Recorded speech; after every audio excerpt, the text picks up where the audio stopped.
सबको मेरा सादर नमस्कार। मैं अपने YouTube चैनल पर अंजू श्रीवास्तव एक बार पुनः मेरे प्यारे बच्चों, हम अपने उन विषयों पर बात करेंगे जो हमारे नैतिक मूल्यों को अभिवर्धन करती है, संवर्धन करती है। मेरे प्यारे बच्चों, मैं तुम्हारी हिंदी की शिक्षिका हूँ। कक्षा 10 में राम लक्ष्मण परशुराम संवाद आपने पढ़ा और उसका अर्थ भी समझेंगे। पर आज मैं उसी रामचरितमानस जिससे ये लिया गया है उसके बारे में आपको विस्तार से बताऊंगी। मेरे प्यारे बच्चों, आज मैं आपको दिखाती हूँ श्री रामचरितमानस। हमारी रामचरितमानस जो तुलसीदास जी के द्वारा रचित है। रामचरितमानस जिसमें राम के जीवन की महिमा का वर्णन है। रामचरितमानस हमारे लिए शिरोधार्य है और हमारी अनुपम पुस्तक है जिसकी क्षमता किसी भी पुस्तक से नहीं है। बचपन से हमेशा मैंने अपने पिताजी को सावन मास में इसका पठन करते हुए देखा है। मेरी आत्मा और मेरे विचारों में रामचरितमानस का अत्यधिक महत्व है। रामचरितमानस जैसे कि आपने देखा, यह प्यारी सी पुस्तक आपके घरों में अवश्य होगी। इसको कैसे पढ़ना है, इसमें क्या है, इस पर हम विस्तार से बात करेंगे। इसका पहला पृष्ठ है तुलसीदास जी के द्वारा।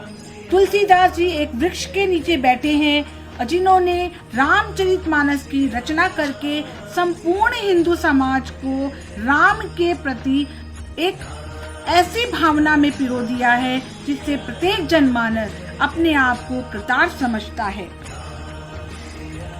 उसके पश्चात आप देखेंगे कि भगवान राम अपने आश्रम में गुरु से ज्ञान प्राप्त करने के पश्चात आप देखेंगे कि वो उनको नमन कर रहे हैं।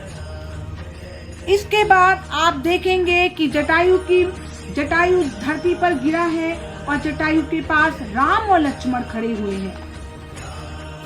मेरे प्यारे बच्चों, राम और लक्ष्मण का हनुमान जी से मिलन होता है और उसके पश्चात रामचरितमानस में हनुमान जी को एक दिव्य रूप में दिखाया गया है।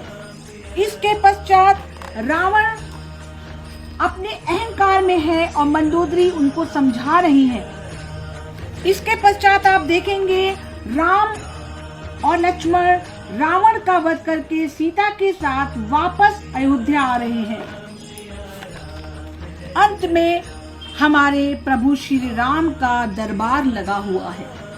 इतनी पावन पुस्तक मुझे लगता है आप सबके पास होगी। मेरे प्यारे बच्चों, हम श्री रामचरितमानस का जब अध्ययन करते हैं तब हम पाते हैं कि रामचरितमानस एक ऐसी रचना है जिसमें पिता और पुत्र का अपनी कर्तव्य निष्ठता, किस प्रकार अहंकार का सर्वनाश होना और सत्य की विजय होना, इन सभी पहलुओं पर इतना सुंदर अगर रचन है तो रामचरितमानस है। रामचंद्र जी का जन्म होता है और उस समय की कुछ पंक्तियां मैं आपको सुनाती हूँ और आप उसको उसी गृह विधि से अपने घर में अवश्य गाएंगे।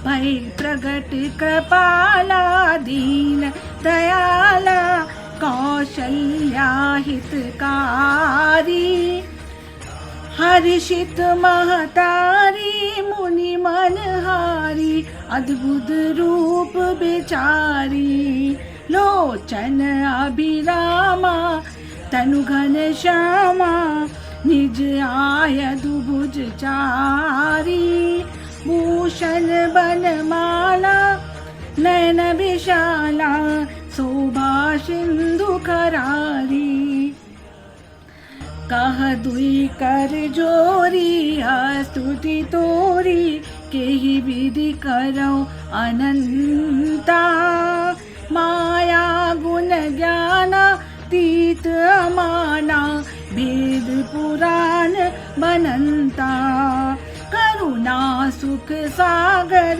सब गुण आगर, गावहि श्रुति संता, सो मम हित लागी जन अनुरागी, प्रगट श्रीकंता। ब्रह्मांड निकाया निर्मित माया, रोम रोम प्रति भेद कहे। मम उर सोबासी यह उपहासी, सुनत धीर मति थिर न रहे। उपजा जब ज्ञाना प्रभु मुस्काना, चरित बहुत विधि कीन चाहे। कही कथा सुहाई मातु बुझाई, जेहि प्रकार सुत प्रेम लहे।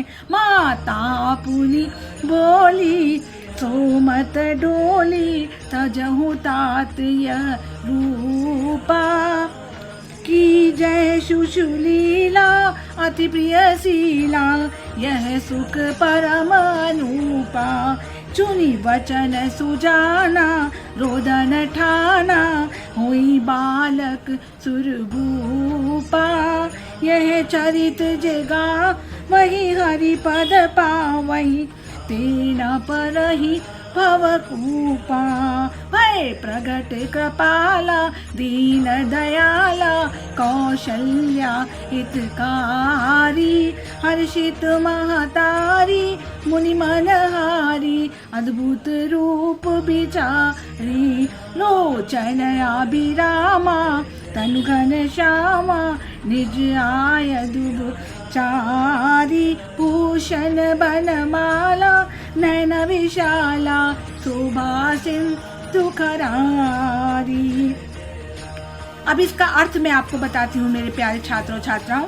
दीनों पर दया करने वाले, कौशल्या के हितकारी कृपाल प्रभु राम प्रकट हुए हैं। मुनियों के मन को हरने वाले, उनके अद्भुत रूप का विचार करके माता हर्ष से भर गई हैं। नेत्रों को आनंद देने वाले मेघ के समान श्याम शरीर था। चारों भुजाएं अपने आयुध धारण किए हुए थी। दिव्य आभूषण और वनमाला पहने हुए थे। बड़े बड़े उनके नेत्र थे। इस प्रकार शोभा के समुद्र और खर राक्षस को मारने वाले भगवान श्री राम प्रकट हुए। दोनों हाथ जोड़कर माता कहने लगी, हे अनंत, मैं किस प्रकार तुम्हारी स्तुति करूं? वेद और पुराण तुमको माया, गुण और ज्ञान से परे और परिमाण रहित बतलाते हैं। श्रुतियां और संत जन दया और सुख का समुद्र, सब गुणों को अधाम कहकर जिनका गान करते हैं, वही भक्तों पर प्रेम करने वाले लक्ष्मीपति भगवान मेरे कल्याण के लिए प्रकट हुए हैं। वेद कहते हैं, मैं तुम्हारे रोम में माया के रूप रचे हुए अनेकों ब्रह्मांडों के समूह हैं। वे तुम मेरे गर्भ में रहे। इस हंसी की बात के सुनने पर धीर विवेकी पुरुषों की बुद्धि भी स्थिर नहीं रहती, विचलित हो जाती है। जब माता को ज्ञान उत्पन्न हुआ तो प्रभु मुस्काए।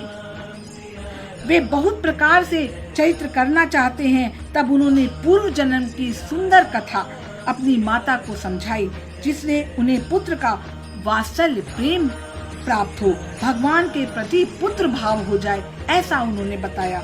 माता की वह बुद्धि बदल गई और वह फिर बोली, हे तात, यह रूप छोड़कर अनंत प्रिय बाल लीला करो। मेरे लिए यह सुख परम अनुपम होगा। माता का यह वचन सुनकर देवताओं के समान स्वामी सुजान भगवान ने बालक होकर रोना शुरू कर दिया। तुलसीदास जी कहते हैं, जो इस चरित्र का गान करते हैं वे श्रीहत का पद पाते हैं और संसार रूपी कूप में नहीं गिरते। मेरे प्यारे बच्चों, इसी आधार पर हम अपनी कक्षा में राम लक्ष्मण परशुराम संवाद का अध्ययन करेंगे और समझेंगे राम के चरित्र को। बहुत बहुत धन्यवाद, बहुत बहुत आभार, बहुत बहुत मेरे इस पूरे कार्यक्रम को देखने के लिए आपका आभार।